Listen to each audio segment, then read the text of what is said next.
वसुधैव कुटुंबकम का हम शिकागो तक दे आए नारा। विवेकानंद आदर्श हमारे अति पावन यह प्रेम धरा। ममता से आह्लादित करती गंगा माँ की निर्मल धारा। ममता से आह्लादित करती गंगा माँ की निर्मल धारा। सर्वप्रथम भारत माँ के चरणों में कोटि कोटि नमन। परम श्रद्धेय सभापति महोदय जी, मंच पर विराजमान अन्य सभी गणमान्य व्यक्ति, सम्मानित निर्णायक गण, विभिन्न पाठशालाओं से आए समस्त शिक्षक गण, यहाँ पर उपस्थित सभी श्रोतागण तथा मेरे प्यारे साथी, सर्वप्रथम आप सभी को मेरा सादर प्रणाम।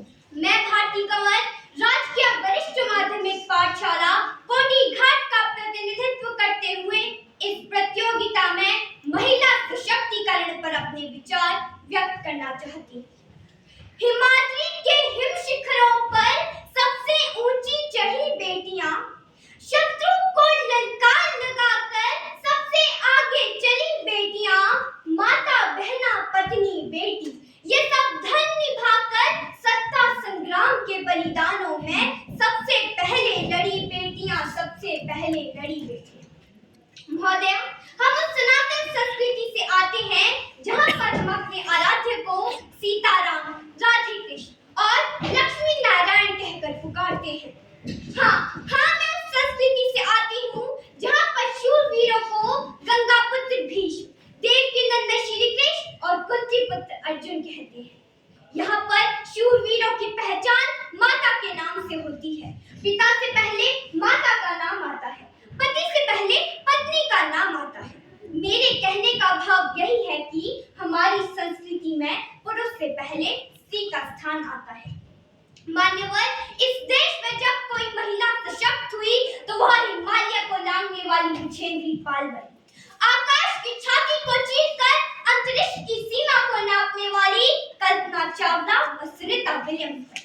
जब महिला सशक्त हुई तो वह अपने मुक्के से पटकने वाली मैरी कॉम बनी। जब महिला सशक्त हुई तो वह लक्ष्मीबाई और इंदिरा गांधी बनी। महोदय, ऐसे अनगिनत उदाहरण हैं जिन बेटियों ने महिला सशक्तिकरण को परिभाषित किया है। परंतु दुर्भाग्यवश महिलाओं में अपार क्षमता होने के बावजूद भी आज महिलाओं की स्थिति पुरुषों की तुलना में अत्यंत दयनीय और चिंताजनक है। मान्यवर, भारत विभिन्न संस्कृतियों का संगम है, परंतु स्त्री हर संस्कृति के केंद्र में होकर भी केंद्र से दूर है। समाज अपनी आवश्यकता के अनुसार स्त्री को ढालता है। पुरुष स्त्री के सोचने या जीने के ढंग को नियंत्रित करता है। महिलाओं के साथ भेदभाव का सबसे बड़ा कारण सामाजिक और सांस्कृतिक कुप्रथाएं हैं। इन कुप्रथाओं के कारण महिलाएं जन्म से लेकर मृत्यु तक शोषण का शिकार होती हैं। कन्या भ्रूण हत्या, दहेज प्रथा, बाल तस्करी, यौन उत्पीड़न, जबरन विवाह और ना जाने कितनी तरह के अत्याचार महिलाएं सहती हैं। आज महिलाओं के खून से रंगे और आंसुओं से भीगे समाचार चीख चीख कर गवाही देते हैं कि महिलाओं की स्थिति अत्यंत दयनीय और चिंताजनक है।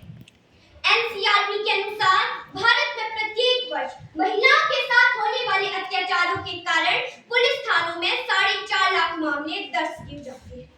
महिला सशक्तिकरण के मामले में भारत 112वें स्थान पर आता है।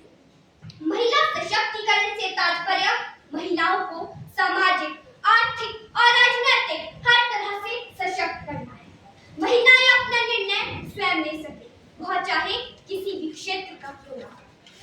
महोदय, महिलाओं को सशक्त करने के लिए भारत सरकार द्वारा अनेक तरह के कानून चलाए जा रहे हैं और अनेक तरह की योजनाएं चलाई जा रही हैं, जिनमें बेटी बचाओ बेटी पढ़ाओ, सुकन्या समृद्धि योजना और रोजगार से लेकर संसद तक महिलाओं को आरक्षण दिया जा रहा है।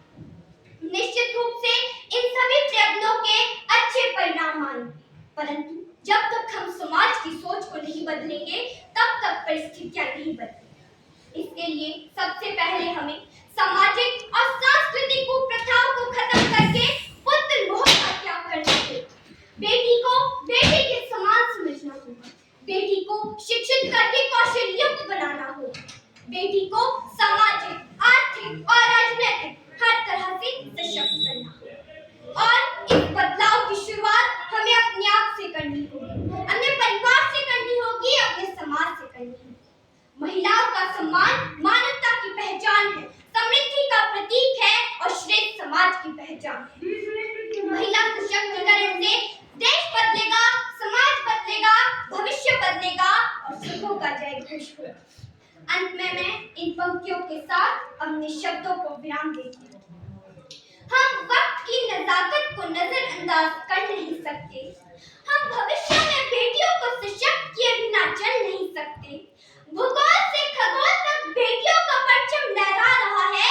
खुली आंखों से तो देखो, सुखद सवेरा आ रहा है।